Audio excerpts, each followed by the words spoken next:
M is for Mason. G is for Graham. And B is for Benjamin Banks. This is the MGB Wrestling Podcast, the podcast with PG-rated material accessible to wrestling fans of all ages.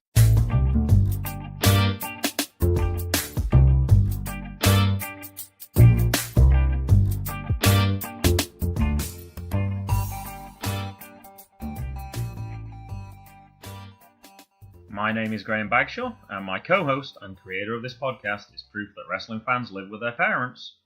My 10-year-old son, Mason. So, Mason, we're on episode 8 today. Episode 6, we had our first ever guest when Matt Attack came and joined us. Guest 7, we joined the Visionaries Wrestling Network, and we're on iTunes and all those other cool places. And episode 8, we got our first wrestler who we actually interviewed. Now, at this point, we've actually already conducted that interview. How does it feel? It's crazy that all this stuff's happening. It's pretty cool. Benjamin's a really nice guy. He has some cool background. He's met a lot of really big wrestlers. He has, and we're going to find out about that. This week, obviously, was WrestleMania week as well. We picked a jam-packed week to interview Benjamin. We did watch NXT TakeOver from New Orleans. I watched the whole thing live. Mason watched some of the highlights later. Mason stayed up until I think it was at 9 o'clock Eastern time to watch WrestleMania. I stayed up till about 10:30, and then I caught the highlights the next morning. You still haven't seen all that yet, but you've seen most of it.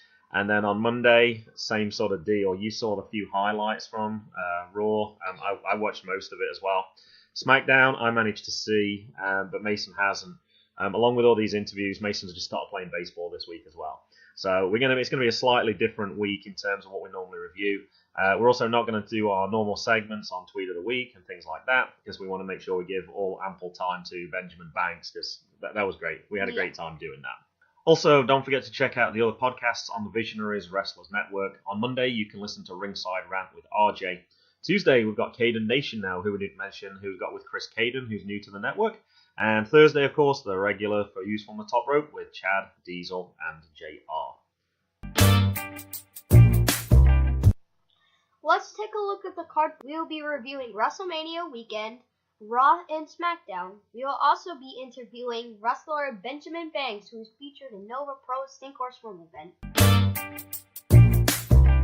In our first match, scheduled for one fall, I take a look at the Hall of Fame from Friday, April 6th, 2018. Now, I'd never seen one of these before. Mason saw one on his video, and I think he said, go on, give you a little quick review of the one you saw. So I saw Ron Simmons with his catchphrase saying that over and over again, and I got bored after that. And how long did you last? Like 5 or 10 minutes. 5 or 10 minutes. Now, I saw this was going on scheduled for like 3 hours on the network. So I started to watch it, and it was nearly 4 hours, and they still hadn't got to Goldberg. I was like, oh my goodness. And then Mark Henry came on, and I was like, I'm done. I'm just going to watch the last part of the end. But I actually really enjoyed it. Now, I'm not going to talk through the guests. I'm going to just go through, I'm going to give you my top 5 quotes, which I thought came from this. So my first one was, I'm glad you can wrestle as your kids would go hungry. I think that was Jeff Jarrett who was talking to Heath Slater. They were walking around, they were singing a song. There was a bit of karaoke there. Zack Ryder got involved, but he's always going on about his kids. I thought that was kind of a nice little dig at him. Number 4, Goldberg, when he did come on at the end, is like, how the heck did this happen? I'm paraphrasing there a little bit. Reminiscent of my matches, don't worry, this will be short. He then went on for over 30 minutes. Number 3, this was Jarius J.J. Robertson, the Warrior Award winner. He said, at this point, I probably have a better chance of getting a WrestleMania match than John Cena, which John Cena was giving him a few gestures. And actually, that didn't turn out to be true, because John Cena did end up fighting The Undertaker. Number 2, Mark Henry, he was referring to Owen Hart, and he just said he needs to be here. He definitely wanted him to have a place in the Hall of Fame, and he said, this is not coming from Vince, this is not coming from WWE, nobody's asked me to say that, that's just for me. He was very emotional in his speech, he was crying multiple times actually. I thought he gave a really good speech. And the number 1 moment was from the first people came on, the Dudley Boys, who I wanted to see more than anybody else. And they went and talked about the WWE, well, F. And they said, come on man, you can't say the F word. I thought that was pretty funny. I know Vince doesn't like to talk about WWF anymore, but I thought that was a great line. And I thought they did a great job. They had the Hardy Boys up there, and Edge and Christian presented them as well. So it was like that whole little group together. In our second match, we go to NXT New Orleans. Now, we'd already talked about what matches we were most interested in. I thought we were both interested in the Johnny Gargano match, and then you came up and was like, nope, I want to see the North American Championship title. So go ahead, do you want to talk to us about that one? Now, as it turned out, we actually picked, I think, the best two matches. I haven't seen Dave Meltzer's rating yet, but after I saw that ladder match, I was like, that's 5 stars. And then later on, you'd already gone to bed. I saw the Gargano match. I was like, well, that was even better. But I think that was a 5-star. But go ahead. Do you want to talk us through the North American Championship title? Killian Dane's suicide dives through the second rope. Mm-hmm. He's a big guy. And I tell you what I did see on SmackDown as well. Big E did that this week as well. And I was like, wow, I wasn't expecting that. So yeah, the big guys are getting some athleticism. And I'm talking about Apollo. Is it Apollo Ono? I think that's his name. Apollo Crews or... No. Cassius Ono. I'm sorry. Cassius Ono, another big guy who's doing that. So these big guys have got some really good moves in a whole of WWE. So the other 5 are fighting in the ring. Lars Sullivan comes in with a ladder and throws it at them. And they all got knocked down except Killian Dane. Mm-hmm. I think that's pretty funny. And EC3 makes Adam Cole, and he mocks Adam Cole and then says... EC3, baby! And you can see Adam Cole's right behind him, and he's like, alright, I'm going to let you finish sort of thing, but yeah.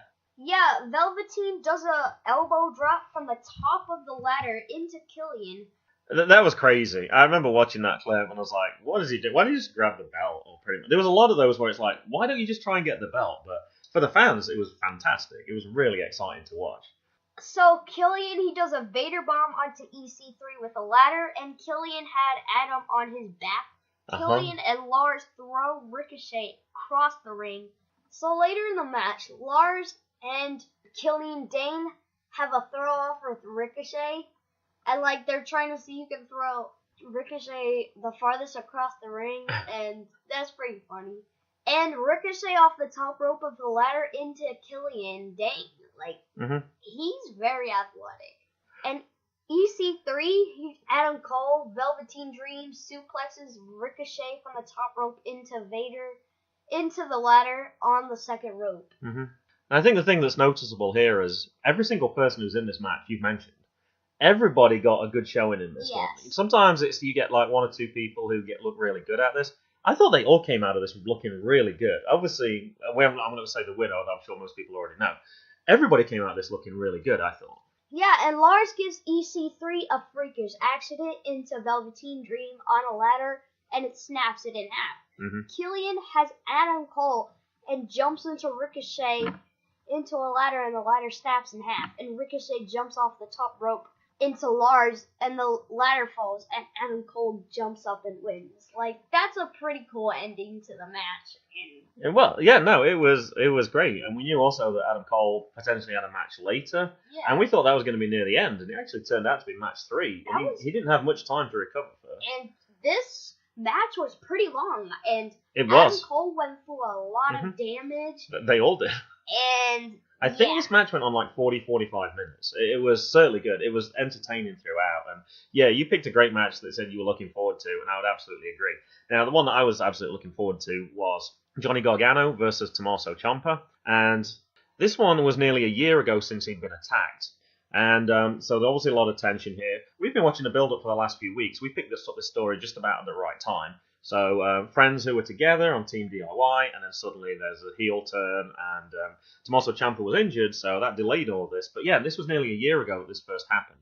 So since he was attacked, it started very quickly. Of course, Johnny wanted his chance to get him back, because if he lost this match, he was going to be out of WWE, which there was no chance that was happening. I don't know how they said. Did they say NXT? I think they did say NXT. So he could have always jumped to WWE anyway if he'd lost. I think that was a good out for them on that one.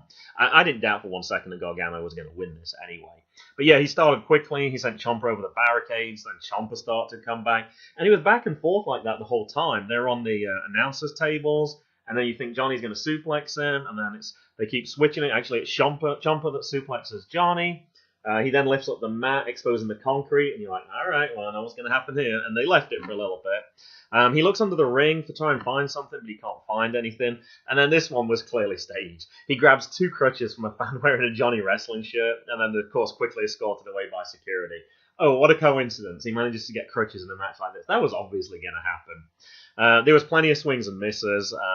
Johnny gets him out of the ring, and then finally from the apron, he slams Ciampa onto the exposed concrete, so it worked against him in the end. And the crowd were going, "You deserve it," which I thought was funny. Normally it's for something positive.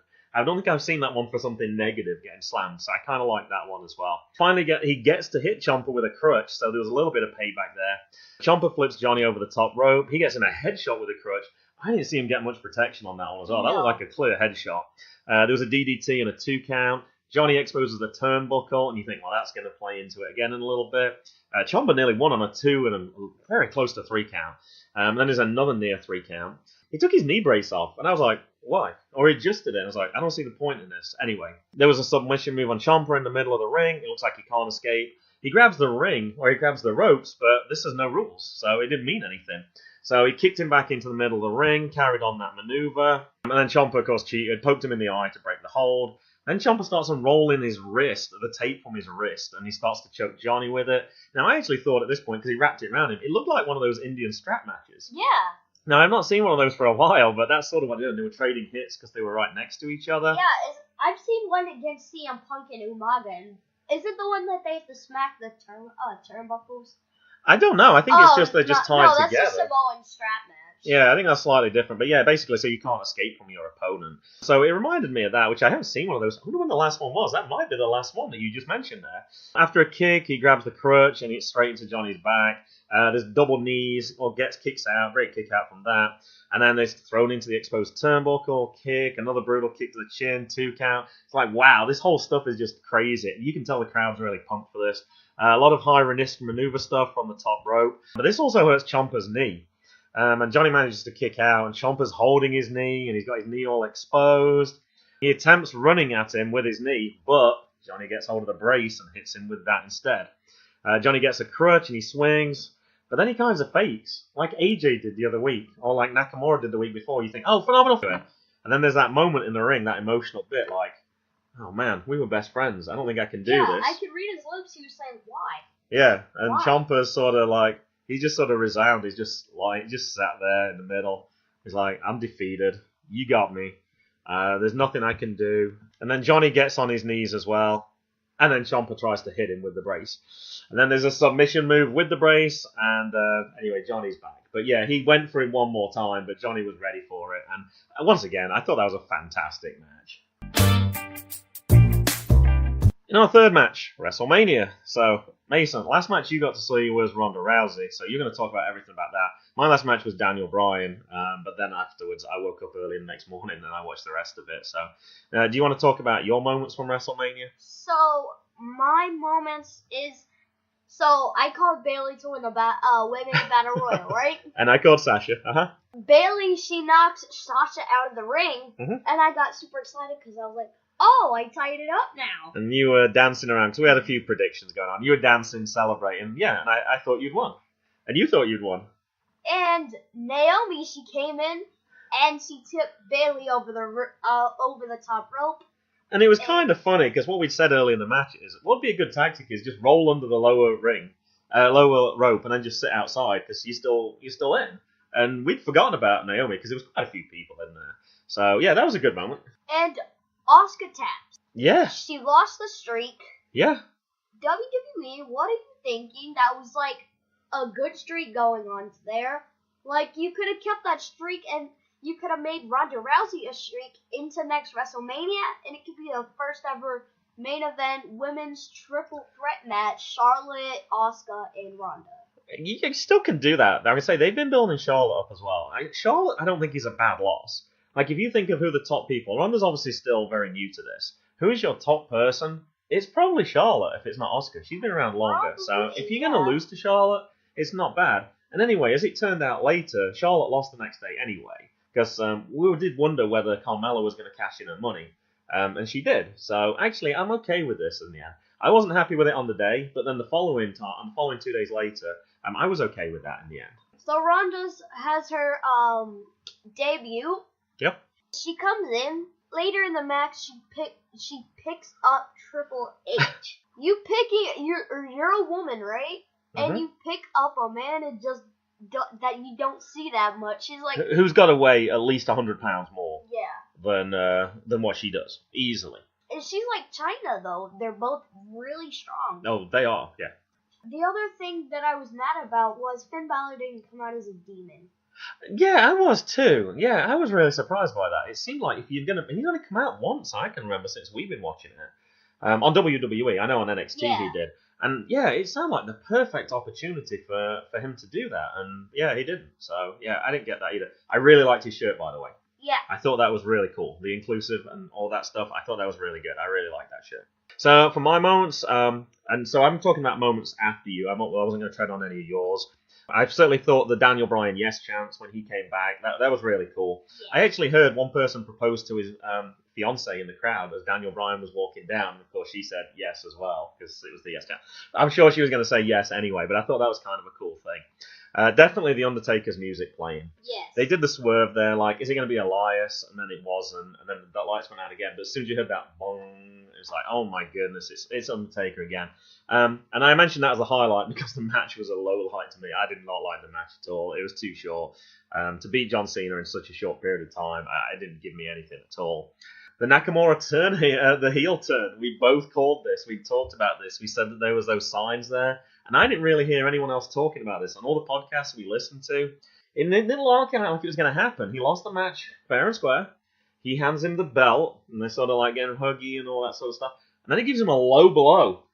And then he's kicking him when he's on the floor, and there's all sorts of stuff going on. So, yeah, there's a full-on heel turn with Nakamura right now. And that developed actually on SmackDown as well.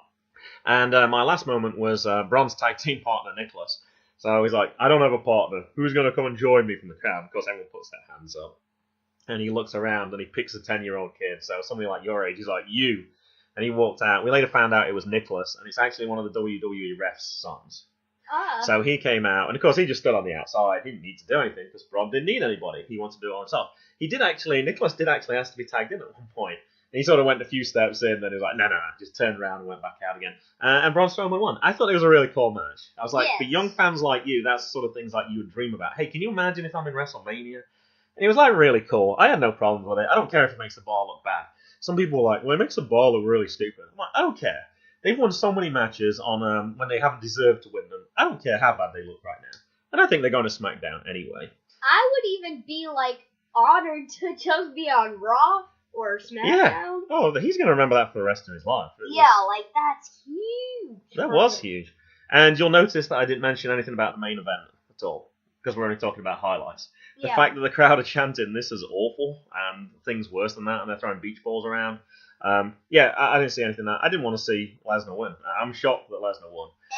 And didn't you say Brock threw the belt at Vince in the back? I heard that somewhere. Apparently there was a change in the plans, and I know it wasn't announced until the last second to the ref that Lesnar was going to win. But yeah, he was upset. He actually mouthed some obscenities in the match as well when the crowd were booing him repeatedly and saying this is awful. Well, I'm not going to say that because it's a PG podcast. But you could see that he was very upset by it as well. So yeah, you're a professional wrestler, you're on the main event, and you're getting people going, this is awful. Not good. But I thought that was a real shame, and that's not how you want to end WrestleMania. And I think we went to bed at the right time, actually. We sort of missed that match. What's up, everybody? It's your boy Benjamin Banks, and you're listening to the MGB Wrestling Podcast. And we got our first special guest with us, Mason. We feel like a real podcast at last. We got our first person who we're going to interview. We got the wrestler Benjamin Banks with us. Benjamin, how's it going? Hey, what's up, guys? Thanks for having me on. Oh, thank you for being on. I would say we really appreciate it. It's took us a little while to get this technology figured out, but I think we're ready to go. So I guess when we're recording this is a Tuesday night, so we've just had WrestleMania. So I guess that's the first question we've got to ask you. Did you watch WrestleMania? Did you have any highlights from that? Yes, I did watch WrestleMania. I was mad that The Miz lost the Intercontinental Championship because The Miz is my favorite wrestler. Any other highlights? Like, let me think about it. I didn't see the pre-show, but I know who won the matches, so I can't say anything about that. But dang, it was a lot of. It was only there was a lot of stuff happened this weekend. Yeah, because what didn't it ended at like 12 o'clock, didn't it? It did. I went to bed at 10. Mason went to bed at, I think, about 9. He got to see the Ronda Rousey match, I think. And then I think I tapped out just after Undertaker's match, I think it was. I think a highlight for me was just seeing Daniel Bryan wrestle again. Mm-hmm. That was the highlight of WrestleMania to me.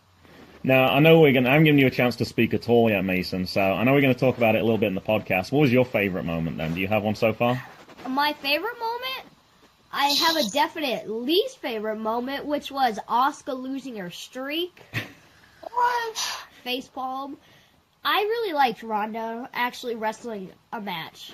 And I agree with you. I liked Ronda Rousey as well. I was excited for that. I know you got to see that before you went to bed, which was cool. Yeah. And I was kind of curious, actually. I did wonder if you were going to say, being a fourth grader, whether you thought about Nicholas being picked from the crowd to wrestle with Braun Strowman as well. That was kind of cool as well in the match against the Bar. Yeah. So your real name is Dave Nicholas, Nichols. Did the Nicholas in 5 cents in any way inspire your wrestling name? Benjamin Banks? Actually, it's not Nicholas, it's Nichols. I was going to say, there's that reading skills for you. You spelt it correctly. You got it spelt right. No, it's cool. Like, growing up, like, that's what everybody always, said my last name was.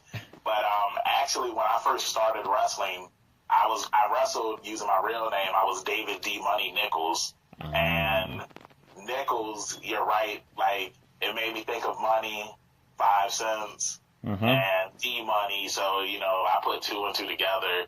So, yeah, it did, like, originally, when I first started wrestling, yeah, it did. And then eventually I changed my name to Benjamin Banks. And I can tell you why I changed it to Benjamin Banks, if you'd like to hear. Sure, go ahead. Okay, cool. I changed it to Benjamin Banks because there was another wrestler who, his name is Dirty Money, and some people called him D Money. Okay.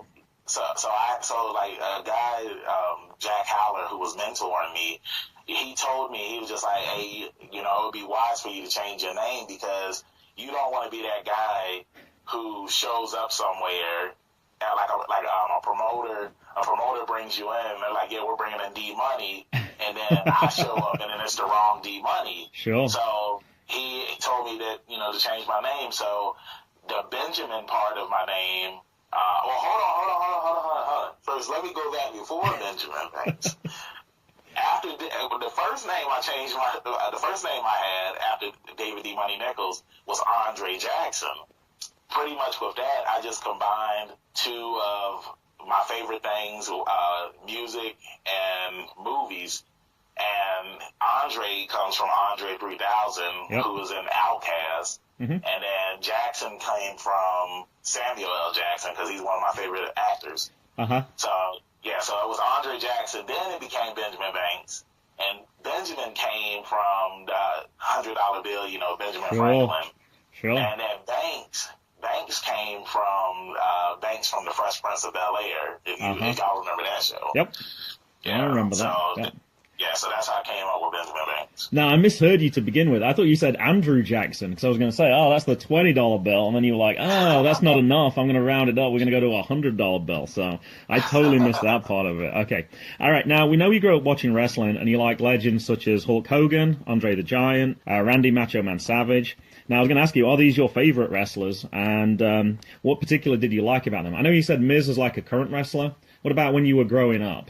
Growing up, like Hogan, Andre, and Macho Man, like, I liked them when I was a kid. But it was like, as I got older, it's like I kind of grew out of wrestling, so I wasn't watching it or I wasn't playing games or I wasn't playing with any of the toys anymore because at that point in my life, I want to say like I was more into watching the anime and whatnot.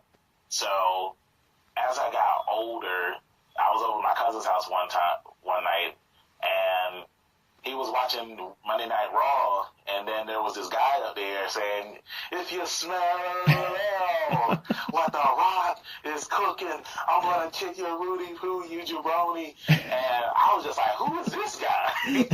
And The Rock is, the guy who made me start watching wrestling again. And then I was introduced to Stone Cold Steve Austin and Mankind and Triple H and The Undertaker. Like, growing up, like, I knew who The Undertaker was, but I was afraid of him when I was a kid. And then when I was was still, still young. Like then I found out he had a brother, Cayden, and now I was afraid of Cayden.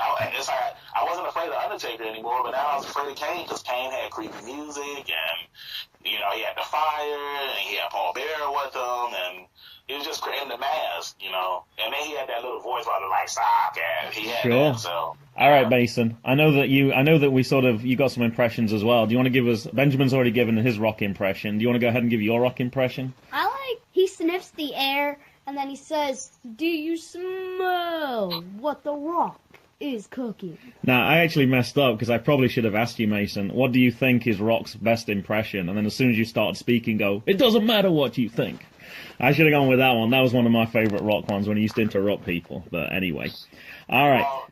Well, before we move on, what's funny about that is when I did start watching wrestling again, like whenever my mom would start, like I asked my mom a question, and then as soon as she would start talking, I'd be like, "It doesn't matter what you think," and I used to always get my tail whooped. And I remember when I was younger, and because I was a teenager at this point, I was still young-minded, and I was in school, and we were going to lunch, and then, I told my teacher, I was like, I want some, I want what The Rock was. I like this pie. I'm not going to say what type of pie it is, but I said that, I wanted the type of pie that Rock wants. And then my teacher, he looked at me, and I ended up getting detention. And I was just like, well, what did I say? I was like, The Rock says it all the time. Of course, that's the day when it wasn't PG. I think it was like PG-13 or it was 14 at that time, so it's a little different. And as being a teacher, I think you got hard done by on that one. As a teacher myself and probably being a wrestling fan, I probably would have that would have been trouble. I would have been difficulty not laughing because I would have been like, that's kind of funny actually. But you always got to find that line there. Now, we know as a freshman you told yourself to anyone who would listen basically that basically you were going to be a wrestler. And you spent your school telling anybody who would listen that someday you were going to make it into the WWE. Is that right? Yes. Well, what did you do to try and achieve this? Did you wrestle in high school? Did you do any other sports? You played baseball too? Well, when I was in high school, I didn't play any other sports, unfortunately. I did play baseball, but it was when I was younger. I want to say that was probably back when I was in middle school. I was playing baseball. Is that Little League? Yeah, it was Little League. Yeah, Little League. Yeah, because, correct me if I'm wrong, but it's like you have Little League, and then after Little League, is it Major League? See, we're going through that. See, being from England, this is the first time we've gone through this. Mason's in AAA right now. And then what is it after that? Is it minors? And Majors. Oh, Then it's yeah. So it sounds like major. So that's probably it. So he's 10 right now. So yeah, probably 11, 12. I think you can still play in 11 for AAA. So yeah, probably 12. So like middle school is probably majors. Yeah. Okay. All right. So I did minor and then I did major. And for minor, I played for the Rockies when I was doing minor league baseball. And then for major league, I was playing on the A's. Yeah, the A's. Yeah, those were the days to be a teenager again.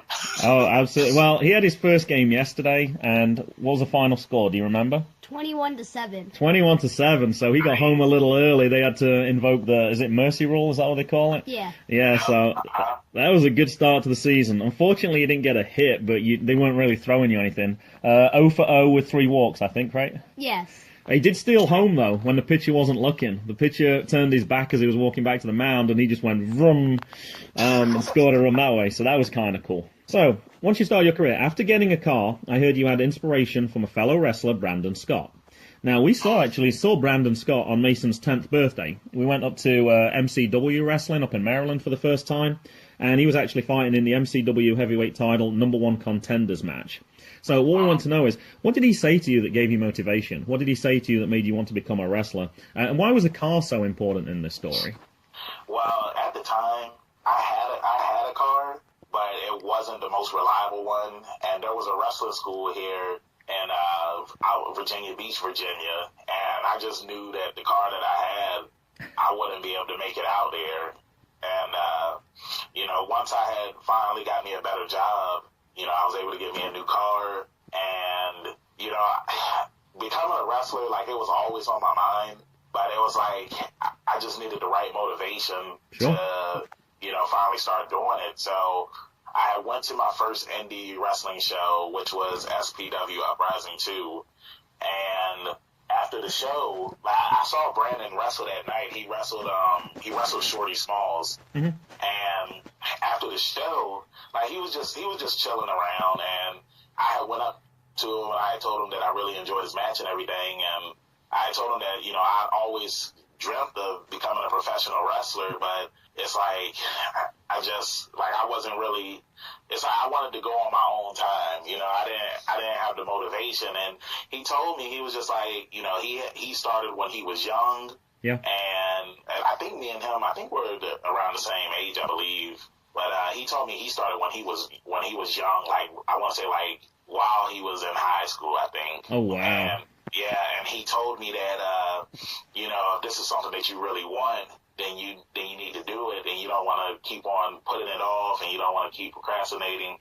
And, he was telling me SPW, they had a good school, and that I should check it out. Mm-hmm. And he actually told me to talk with the owner of SPW, Mark Anthony, and I spoke with him that night too. And Mark, he told me the days that they had class, and I want to say the next week the next week I had went to SPW. I went there Monday night, and it's like, it was raining that night, and I was just like, man, I'm not going to go because it's raining. I don't feel like driving out there.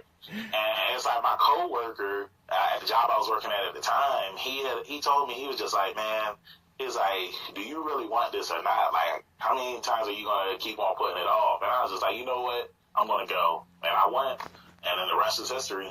And I can say, we can sort of relate to this as well. I'm sure that the first time's got to be the toughest.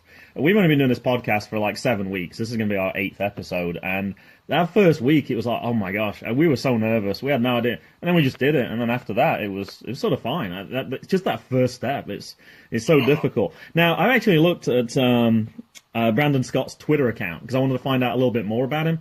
I don't know. From what I can tell, he sounds like the most motivational person in the world. Of his first 6 tweets that I read, 3 of them were super motivational. Here's the first one I got from him.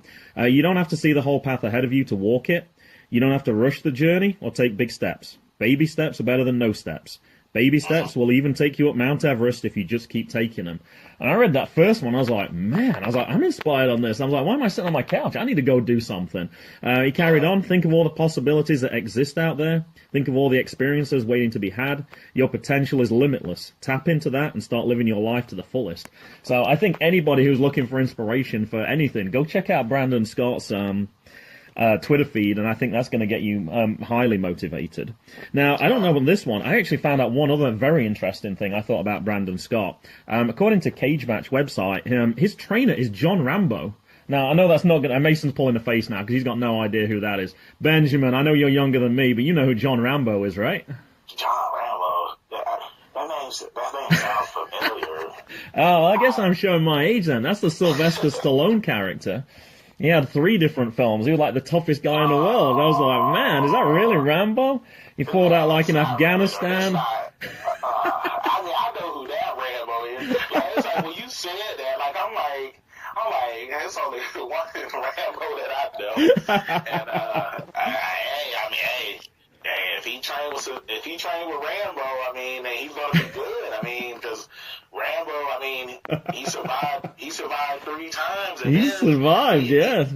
He came out of retirement to save his daughter. So you don't want to mess with Rambo. I thought that was pretty cool. I'm going to assume that's a total coincidence, but I thought that was pretty cool when we saw that.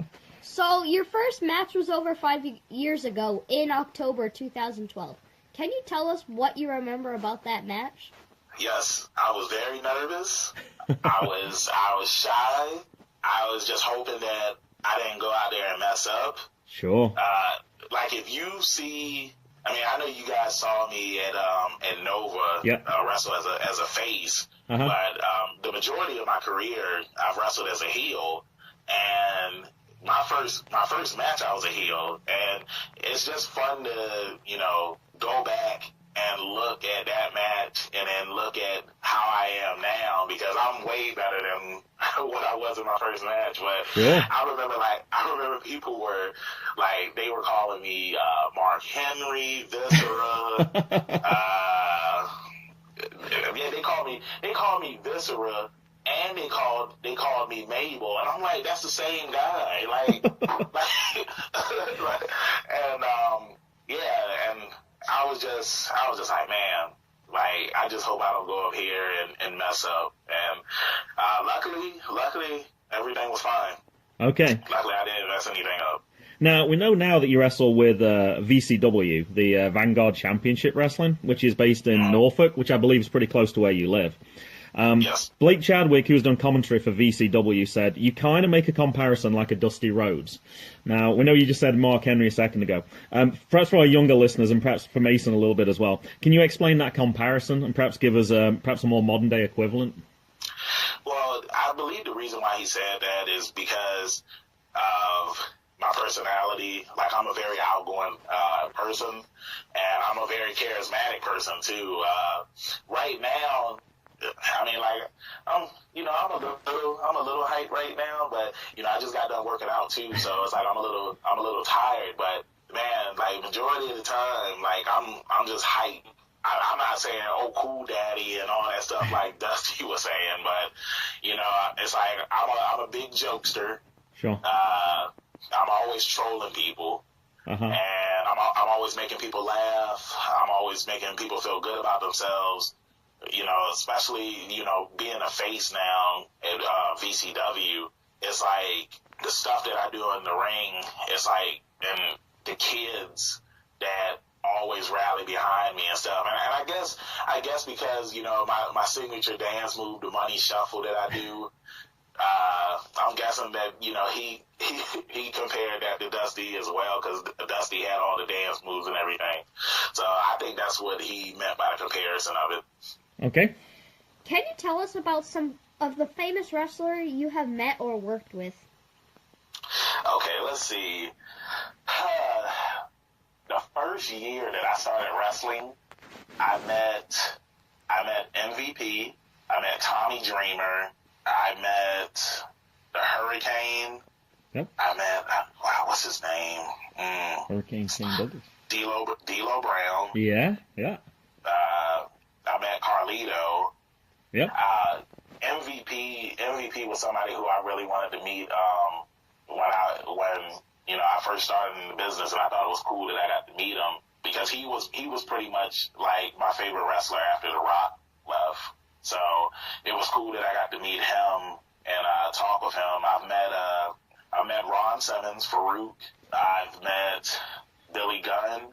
I wish you could see how much Mason's jaws just dropped, like, in the last 30 seconds. He's like, huh? He's loving this. Like, Ron Simmons, big, too. Yeah. Yeah. No doing his catchphrase on this podcast, okay? We've got to keep it PG. I'm not going to do it. But there is a video. There's a video online of when I was still a heel at VCW, and I was feuding with this guy named Livid the Clown, and he came to the ring, and I wasn't paying attention, and he pied my old manager, Jerry Stephanisis, in the face, and Jerry fell down to his knees, and I was holding his head, and then all of a sudden Ron Simmons comes out there. And then I'm just like, it's not what it looks like. It's not what it looks like. And he's just looking, and the fans are just like, oh, yes, it is. It is what it looks like. And then he said his catchphrase. So of course. That was cool. Didn't I hear you've met Teddy Long as well? Yeah, Teddy Long is the inspiration behind the Money Shuffle. And I actually got to dance with him at one of at the Mid-Atlantic Championship Wrestling event that I wrestled at. He was there, and I got to tell him that he was the inspiration for the Money Shuffle.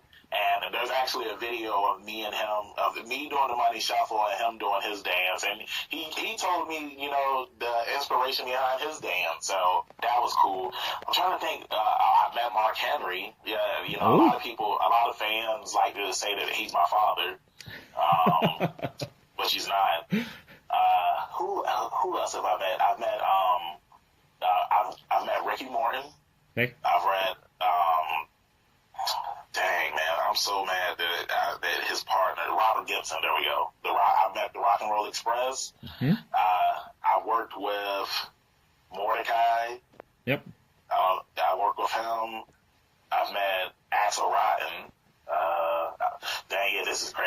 and I think that's a pretty impressive list, Benjamin. I could say if you could have seen how much Mason's reactions were going on, that's pretty good, and that's only like half the list by the sound of it. So that's pretty impressive.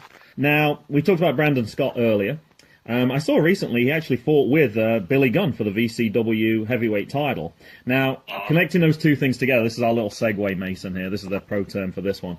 I heard you had a serious incident when you tagged with Billy Gunn. Can you tell us about that? Yeah, so what happened was, it was at the end of the match, and Mordecai, Kevin Thorne, I had attacked him, and then he went to, he reversed what I did, and he went to throw me through the second ropes, and I went through the ropes, and as I was going, the second rope, like, it had snapped. So it's like, oh gosh. Yeah, so it snapped, and I hit the ground really hard, and my head was ringing. Luckily, it wasn't that bad. Luckily, it wasn't as serious as it could have been.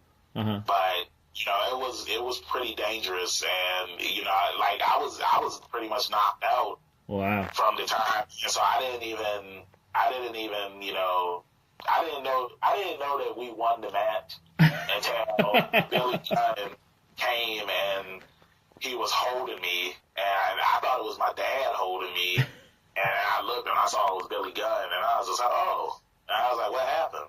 So yeah. But you won the match, so that was good. Yeah, we won the match. Yeah. Have you had any other injuries?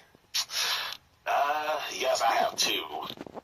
One, I want to tell you the short one first. Okay. And then the long one's pretty funny, so please don't laugh at me. Okay, so the short one, I was in a wrestling match with this guy named Hooker, and we were fighting on the outside of the ring, and it was at a rec center, and he grabbed my head and he went to throw me into the wall, and you know how like in gymnasiums and stuff, like how they have the padding on the wall? Yeah. He went to throw me, and it was like I went shoulder first into the wall. Like my shoulder hit the wall first, and then my head hit it.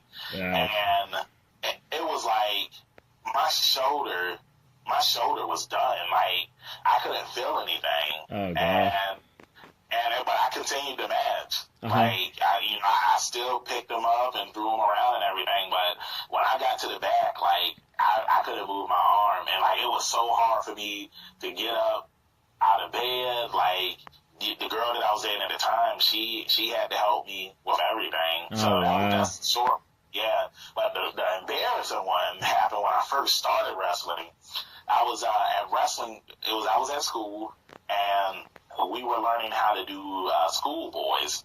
And what happened was the guy that I was in the ring with, he wanted to give me a schoolboy, and when you do it, it's like both of your legs are supposed to be down, but he left his knee up. Uh-oh. So yeah, so when he pulled me down, his knee went up my booty. And like, ouch. I was in so much pain. Like it hurt when I sat down. It hurt when I stood up. It's like, I had this pain going on for, I want to say, at least 5 to 6 months.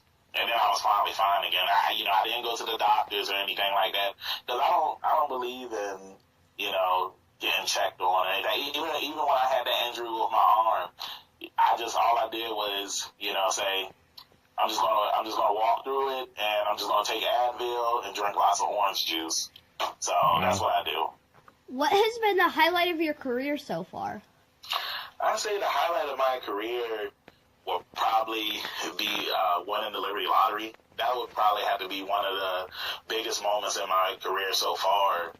Because I remember the first Liberty Lottery that I went to, and I was a fan sitting in the audience. And 5 years later, it's pretty cool knowing that I won. Like that I won it all. So that's probably the biggest highlight of my career so far.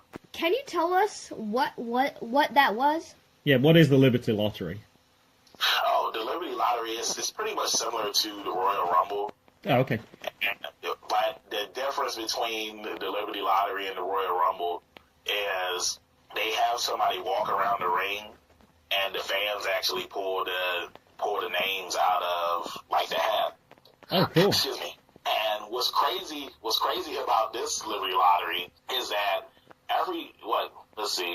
I was in 14, 15, 16, 17, 14. Yeah, so the first Liberty Lottery I was in was the 2014 Liberty Lottery. Uh-huh. And each Liberty Lottery I've been in, I've always came out like towards the end. So, and also it's only a 20-man rumble, pretty much. Mm-hmm. So I've always come out towards the end of the Liberty Lottery. But for the one that I won, I came out at number 5, and I was just like, man, this is a first for me, and for me to be in the ring that long, and just giving it my all and everything, and winning it, it's pretty cool.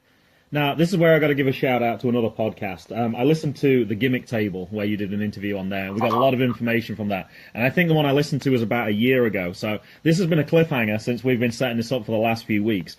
We know you won the Liberty Lottery, and it says that you get to pick which title you want to go for, and you went with a heavyweight title. But we don't know if you won or not. What happened when you cashed in your Liberty, or however it works? Who did you face? How did that match go? Oh, I can see a shaking head. I don't think this is good, Mason. It's not good. Oh, no. So remember I told you about the injury that I had when I went to the second rope. Yeah. So I faced this guy named Ken Dixon. I know Ken Dixon. We know Ken. Yeah. I think Ken Dixon actually follows me on Twitter. This is I have very few people that follow me on Twitter. Mason has a few more wrestlers than me, and he's always showing off. I think that's one I have over you. I think Ken Dixon follows me. I have no idea why Ken Dixon follows me. I know we've seen him at Nova Pro, and I think we've seen him at MCW as well, but we do know who Ken Dixon is, definitely. Yeah. So I had a match against him at VCW because he won the Let's Cup. Uh-huh. He won the final Let's Cup. He had been disrespectful to what the Let's Cup meant, and just disrespecting the trophy and everything like that. So I challenged him to a match. Yeah. And he told me that he would only wrestle me if I put my Liberty Lottery contract up for grabs. And pretty much because of that injury that I had, he was pretty much attacking my head the whole match. And pretty much he won by knockout. Because it's like, I got knocked out. And so, he took my Liberty Lottery winning from me. But at the end of the day, I was happy because he ended up he used the Liberty Lottery winning the contract against a guy named Gino, and he lost. So at least he didn't win anything. I mean, he did win the lottery from me, but there's always next year. Always next year. Go ahead, Mason. Well, not next year, but this year. Sorry. So it annoys me when people say wrestling is fake. What do you have to say about this? I hate it when people say wrestling is fake because when you go watch a movie, right, it's like, when you go watch this Avengers movie that's about to come out, you already know that the Avengers is going to win. You know what I'm saying? So it's like, imagine if I was sitting up in the movie theater and I'm just like, oh yeah, this movie's fake. The Avengers are going to win. Like, why are you people even watching this? You know what I'm saying? It's disrespectful. It's like, just let people enjoy what they enjoy. Like, don't try to be a Buzz Killington and ruin it for people that enjoy this. I remember one time this guy had asked me, he's just like, yeah, man. He was like, yeah, so I heard you're a wrestler. You know, that stuff is fake. And I was just like, hey, if I smack you in the face, is that fake? and he was just like, no, that's real. And I was just like, well, yeah, that's exactly what I do every time I'm wrestling in the ring. So, I can smack you in the face right now, and I can show you how real it is. And he was like, oh, my bad, man. No, I'm good.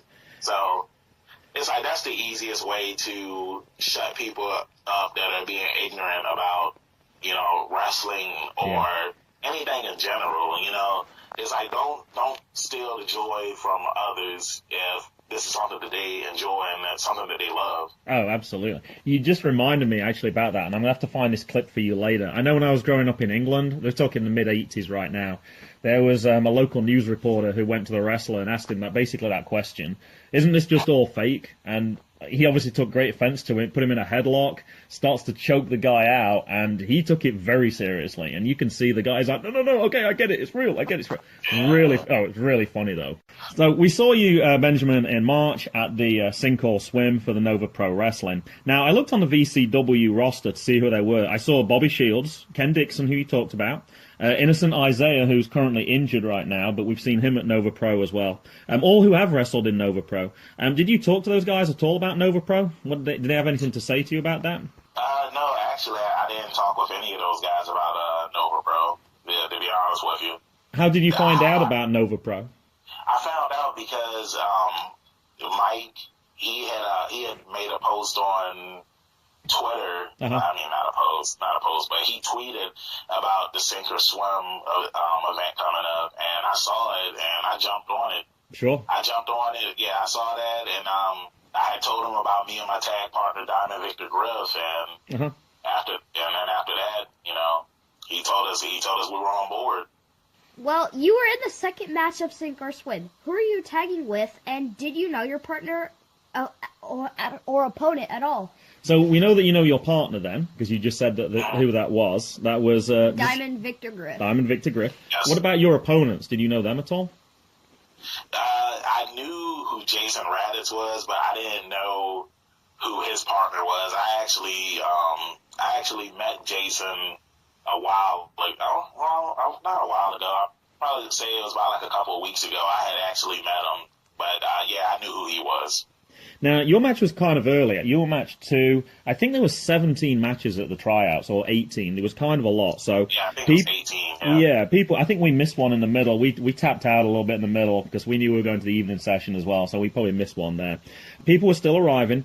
How tough was it to get your story across? Obviously, everyone's trying to make an impression. So early on, people are walking in, people get... And also, it looked like there was a 10-minute time limit as well, from what we could tell. One of the matches later, they rang the bell, and we were like, whoa, what happened? And they were like, 10 minutes has elapsed. How difficult was that to get not only your story across, but your partner's story across, your opponent's story across? Well, I think you know, we got our story across pretty well. You know, pretty much me and Griff, we just went out there, held our pinkies up, and you know, got the crowd into putting their pinkies up with pinky power to pinky. So I think we did pretty good.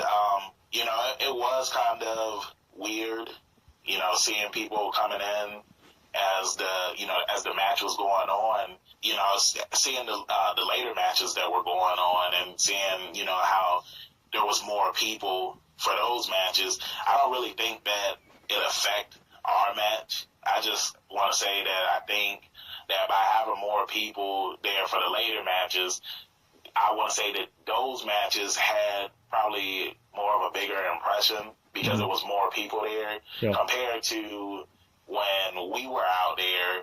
There was only a few people there, but I think that we did a pretty good job at, you know. Well, we can definitely confirm that you did do a good job because we took notes on all the matches. I know that you know that we released an episode of the Sink or Swim where we talked about the matches that we found the most interesting, and yours was the first name that we wrote down. And when they asked later who did you really like, I say we mentioned Benjamin Banks straight away. Yep. The pinky thing, like I said, things like that are really difficult when you don't know who the people are. And you're right, everyone in the audience was straight in on that pinky thing. Everyone was excited for the match. It did have its turns as well. Like your partner looked like he was going to lose, and then you came in and helped.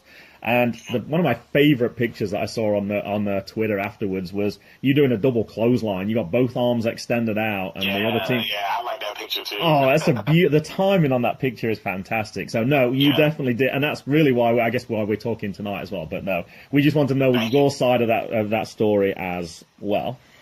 For people that don't know you, can you tell us about your ring appearance and your look? Well, a lot of people like to compare me to Mark Henry.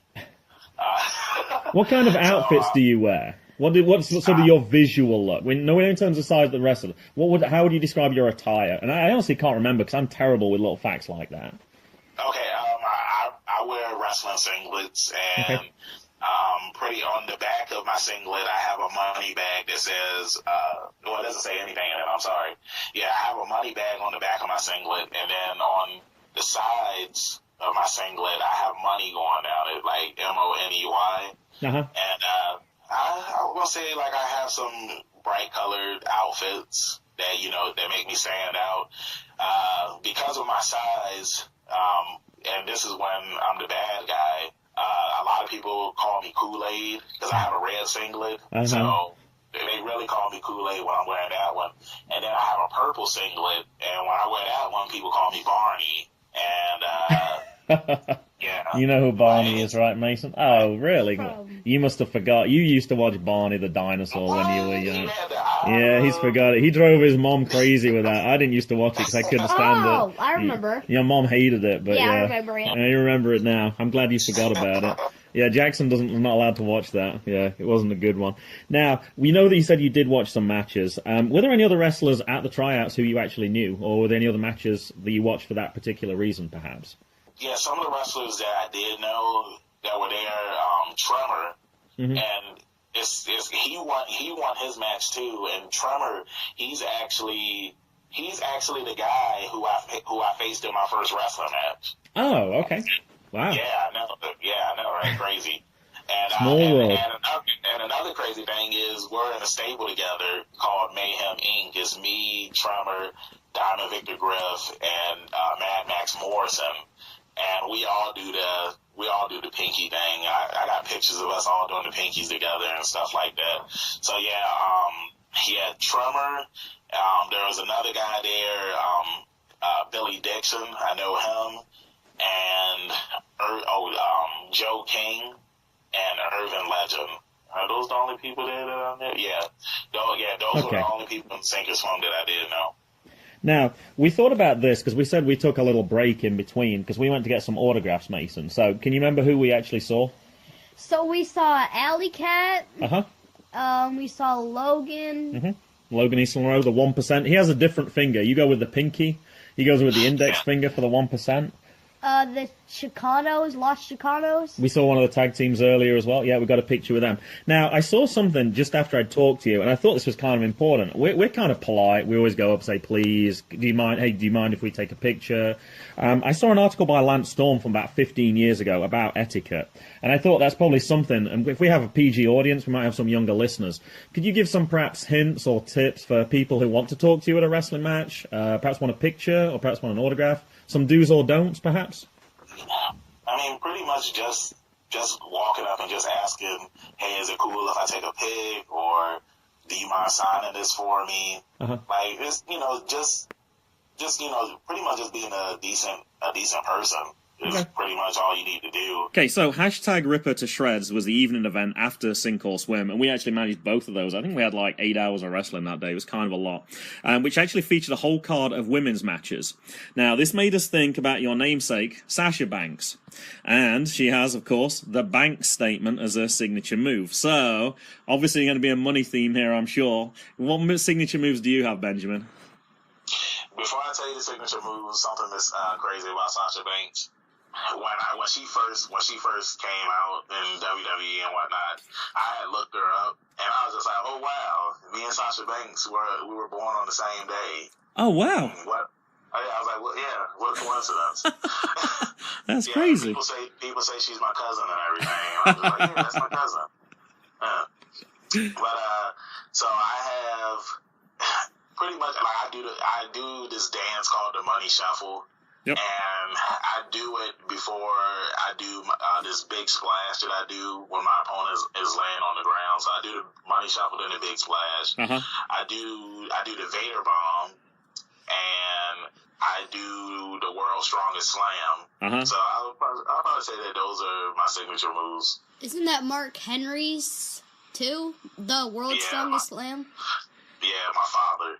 Now I saw in an article that I read as well, there was a couple of other ones. One was Cashing Out. Is that one been retired, or is that? Well, it's like that. The Cashing Out is pretty much the World's Strongest Slam, but okay. It's like Yeah. So you don't get sued for copyright. Okay, I got it. Yeah, exactly. And what about exactly, dropping dimes? Is that one of yours too? That's the Vader bomb. Oh, that's the Vader bomb. Okay, so it's just a different name. Yeah, it's easier to explain it by just saying, the Vader bomb. Correct, because everybody knows what that is. All right, well, that makes sense. Now, to try and help you out for the future, we came up with some of our own suggestions for you. Now, some of these, all we could think of, we noticed there was a money theme here, so obviously we came up with the same ideas. Some of them, I don't think we even figured out what move they're going to be, but we just like the name of them, we like the sound of them, right? And then some of them I think are going to be self-explanatory as well. So, one of that I came up with, how about you rename the clothesline as the credit line? See, that's pretty good, right? Yeah. I like that one. I said we did this in reverse order as well, so that's actually, I thought, one of my better ones. But I like the credit line.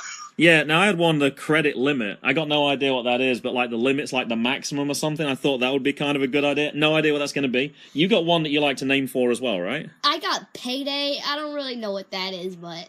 See, I think that's a good one as well, like a payday. Yeah, like... you could do like multiple punches. Sure, and then knock them out. We think that one's kind of good. All right, now I got one actually, not just for you. Well, I guess this will get the crowd involved as well. I'm calling it the checking account.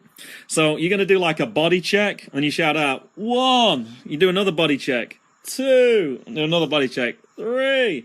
That's the checking account. See, I thought that one would be good for the commentators to use. All right, keep going, Mason. We're on a roll. Let's keep going. I got a pedigree. That's a pedigree. So. See, don't have to explain it. Everyone knows what a pedigree is. See, that one's perfect. When it's something, see, everyone knows what a pedigree is. It's got the money theme in there as well.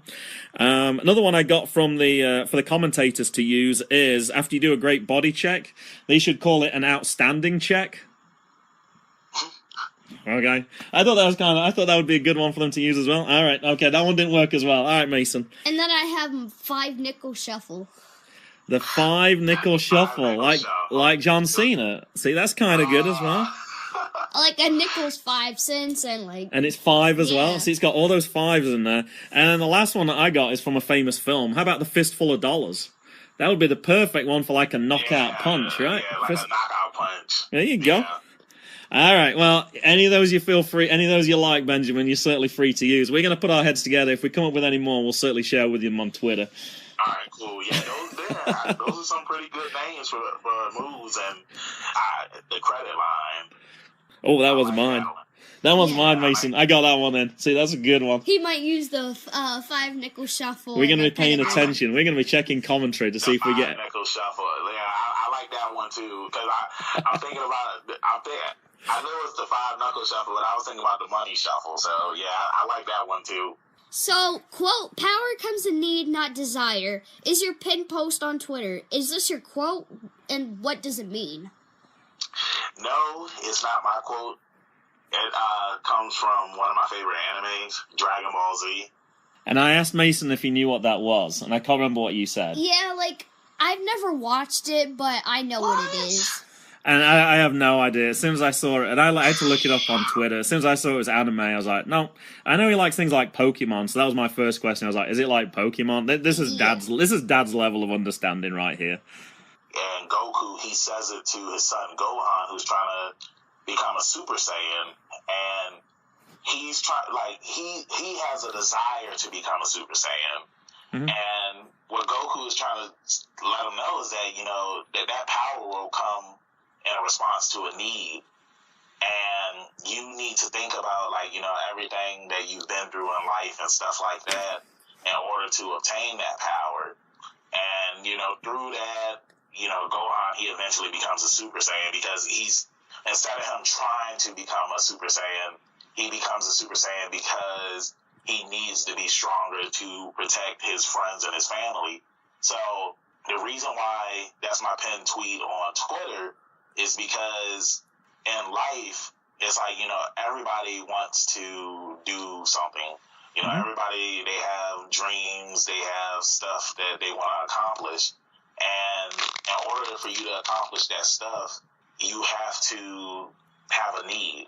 And in order to have that need, you have to do what you have to do in order to become stronger. And then once you become stronger, you have that need, and then you'll get the power that you need and whatnot like that. So that's the reason why I have that as my pinned tweet. All right, sounds good. I think that concludes everything. I think we talked about Sink or Swim. We talked about your early career. So I want to thank you, Benjamin, for appearing on our podcast, for being our first interview. We appreciate your time this evening.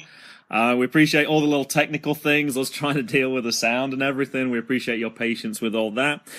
Follow Benjamin on Twitter at Benji_Banks. And I believe you got an event this weekend, right? VCW. If you'd like to promote that or anything else you'd like to promote on social media, the floor is all yours. Thank you.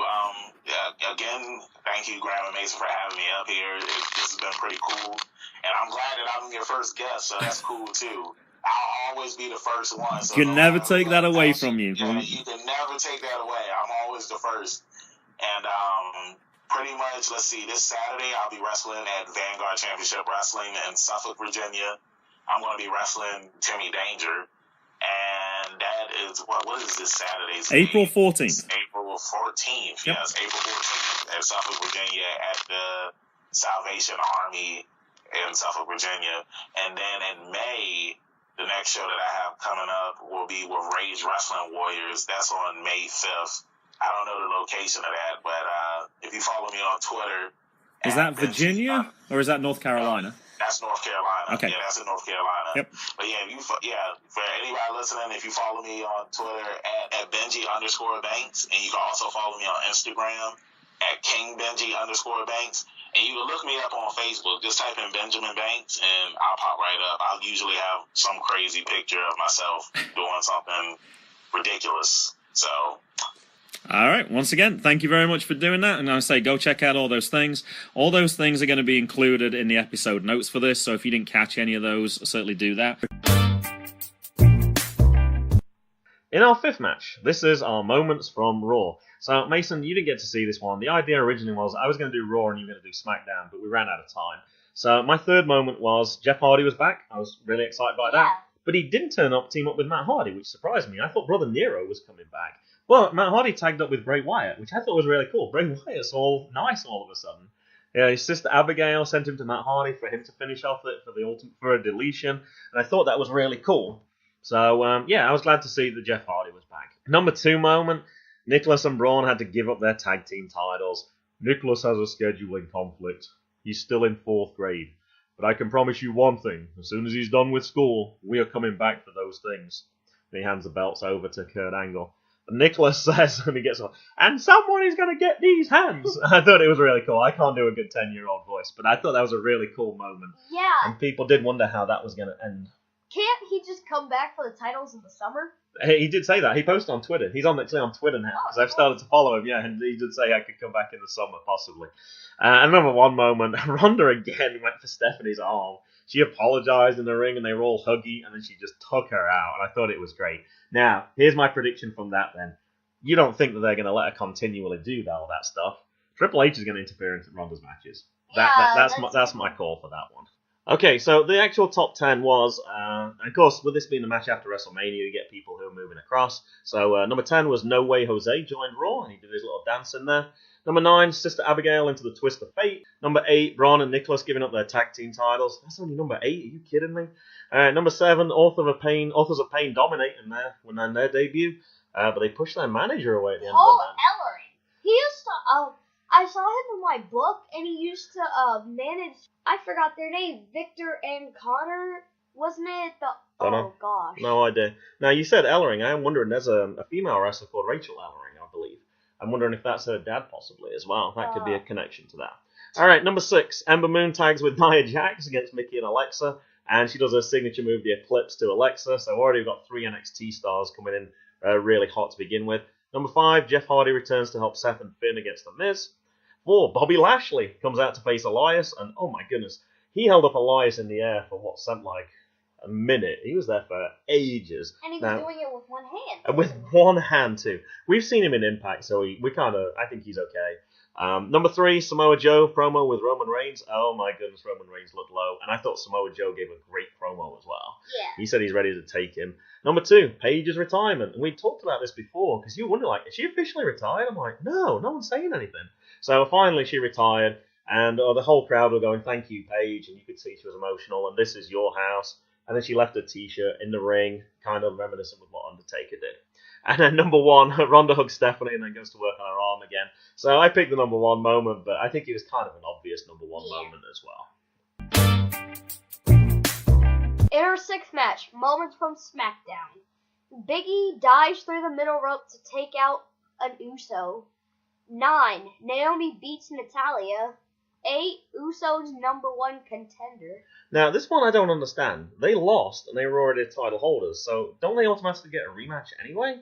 Why are they having to fight against the New Day to get number 1 contenders? I didn't get that one at all. Okay, anyway, carry on. 7, action from Daniel Bryan and AJ Styles match. And this was a great, I'm going to say, what a match. This could have been the main event at WrestleMania as far as I'm concerned. Daniel Bryan the crowd just loved it, and AJ Styles is so popular as well. What a great match for SmackDown. And that's only 7.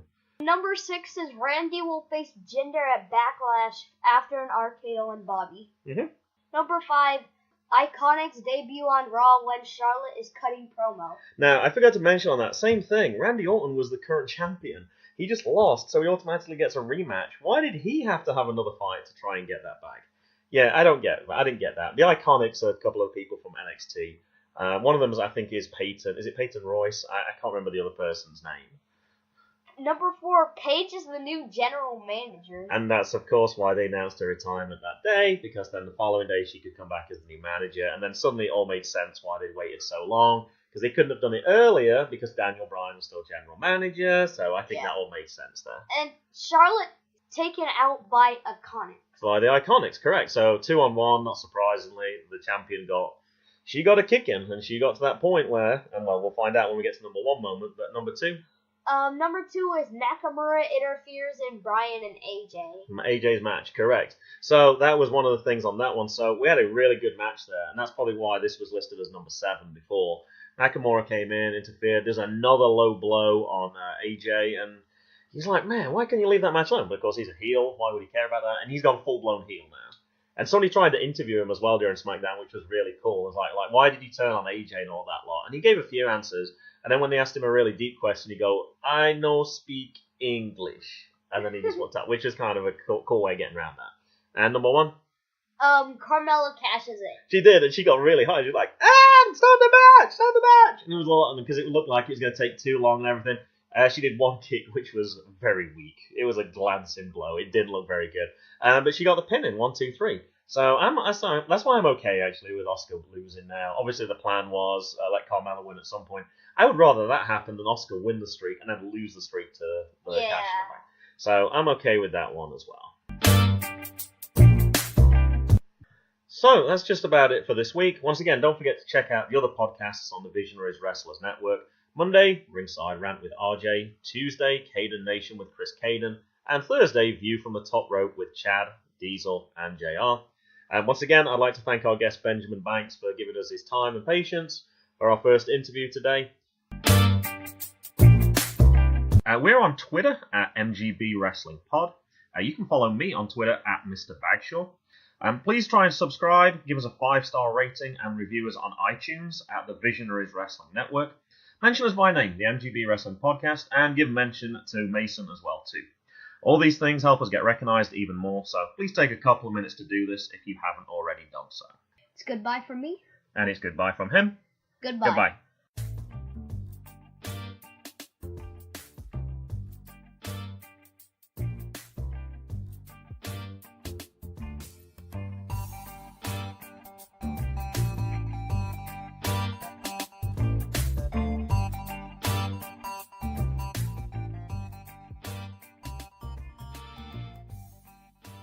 The music was Zigzag by Kevin MacLeod at Incompetech.com, licensed under Creative Commons by Attribution 3.0, http://creativecommons.org/licenses/vy/3.0/.